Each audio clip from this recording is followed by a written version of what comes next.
And what do you need in order to fill the form out? I mean, I would imagine you want to be prepared and get your everything ready, or is it something that you can continue to come back to? I mean, if you don't complete it in one evening, can you log in and finish the rest the next day, or a later date? Yes, you can start the form and you can create a user ID and password. So before you're ready to sign it, you can have a password to save your application. Okay. So there's a save button at the bottom of each page of the FAFSA. And you would want to regularly use that anyway in case something with the session timed out or something happened, your computer went down. But just save it and you can go back in the next day and finish it up, right up until the time that you sign it and submit it. And then after that, you need your PIN to get back into the processed application online. You would want to have income information for the prior year. Okay. So most people will use their tax returns. It does ask for specific tax information, so income and asset information, but we don't like when families think that because they haven't filled out their taxes for the prior year, they can't complete the FAFSA. We do encourage families to use some estimates if they need to, usually using prior year tax returns or last pay stubs or W-2s will help them to fill in the information they need. Of the previous year. And then they can go in after it's been submitted and make changes if necessary. Yeah, because that's one thing I was going to ask you both is, what if you don't have your tax forms ready yet? I mean, some people wait until April to file. They might have some information, but so using estimates is acceptable. Yes. We encourage, at FAME, we do encourage families to make sure that they meet priority filing deadlines. It's a big deal. A lot of schools have limited resources and they use those deadlines to give out the most aid possible to their students. So meeting a deadline is more important than being sure that you've finished your taxes before submitting it. Okay. It is important, though, for students to remember to go back into the FAFSA after they complete it, even if they have completed it from the previous year's tax forms, if they did indeed have those completed first. They want to make sure that the information that they provided on the FAFSA was input correctly. People can make mistakes. They can add a zero. They can drop a zero. And that could really throw off the analysis and the determination of the aid that the student might be eligible for. So after the FAFSA is processed, the students would be notified, and most people will go back, since they filled them out online, can go back in online and review the information, and that allows them to correct any mistakes they might have made, and also to update information if indeed they completed the FAFSA from estimated information and later did their taxes and can go back in and provide the actual figures. Okay, great. I'm filling out the form, or I'm helping my child fill out the form. What if I'm not sure how to answer the questions? Who do I contact? You can always reach out to the financial aid offices at the schools that you're interested in. Guidance and school counselors tend to work a lot with high school students as they're filling out the paperwork.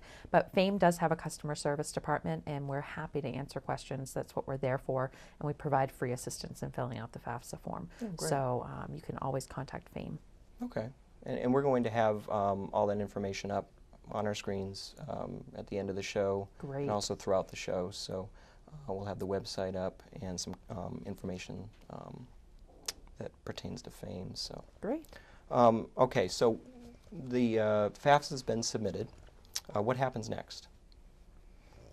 The FAFSA information would be processed. The student would be notified that it's been processed. That's when they want to check the information. Part of the process in filling out the FAFSA is to indicate which schools the student wants the information to be sent to. And the next steps in the financial aid process are going to kind of dovetail a bit with the admission application process, so that if a student is offered admission, then if they have their financial aid applications in on time, they'll receive a response, a decision about their financial aid application as well. So for students who have financial need, that should be a financial aid package that will tell them what sorts of financial aid are available to them for attendance at that school. Okay. Are there other forms you need to complete besides the FAFSA? There can be. Okay. And that's why it's important for students. It gets a little easier when a student is already enrolled in college. As Trish mentioned, you have to fill out the forms each year. So when it's only one college, you usually get familiar with what the deadlines are, what forms are required, and so forth. For students who, especially those students who might be seniors in high school, or perhaps transfer students transferring from community college or something that are applying to a number of different schools, they probably, the best thing to do is for them to keep a checklist of each school's financial aid application requirements, just as they would for the admission requirements. Okay. One of the things on the checklist would be what forms are required. Almost universally, they're going to have to fill out the FAFSA.